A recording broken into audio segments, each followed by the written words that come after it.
নতুন একটি রেসিপি বাসায় ট্রাই করতে কিন্তু অবশ্যই ভুলবেন না। প্রথমে আমি কাঁচা মরিচ, পেঁয়াজ আর রসুন দেখতেই তো পাচ্ছেন যে কতটুকু পরিমাণে আমি দিয়েছি। তারপর আমি এখানে দিয়ে দিচ্ছি চীনা বাদাম যেটা।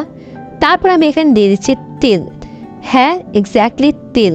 তারপর আমি পুরোটা ব্লেন্ডার করে কিন্তু এখানে দিয়ে দিয়েছি, সাথে দিয়ে দিয়েছি হলুদ, মরিচ, জিরার গুঁড়া আর ধনিয়ার গুঁড়ো দিয়ে আমি ম্যারিনেট করে রেখে দিয়েছিলাম 3 থেকে 4 ঘন্টার জন্য। তারপরে কিন্তু আমি এখানে দেখতে পাচ্ছেন যে লাউয়ের যে পাতা, শাক পাতা থাকে সেটা কিন্তু এভাবে একটু বড় দেখে আপনারা নিয়ে এভাবে মুড়িয়ে ফেলবেন।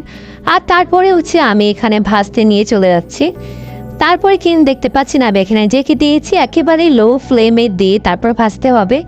যখন দেখবেন মোটামুটি শাকটা হয়ে এসেছে তখন একটু ফ্লেমটা বাড়িয়ে দেবেন অ্যান্ড দেন উল্টে পাল্টে ভেজে নেবেন। অ্যান্ড তারপর রেডি হয়ে গেছে। যে একটু কালার চেঞ্জ হলে কিন্তু আমি উঠিয়ে ফেলবো।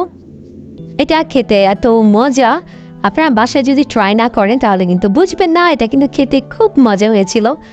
নিউ রেসিপি অবশ্যই বাসায় ট্রাই করবেন। রুই মাছ ছাড়াও কিন্তু আপনারা পাঙ্গাস মাছ দিয়েও এই রেসিপিটা ট্রাই করতে পারেন।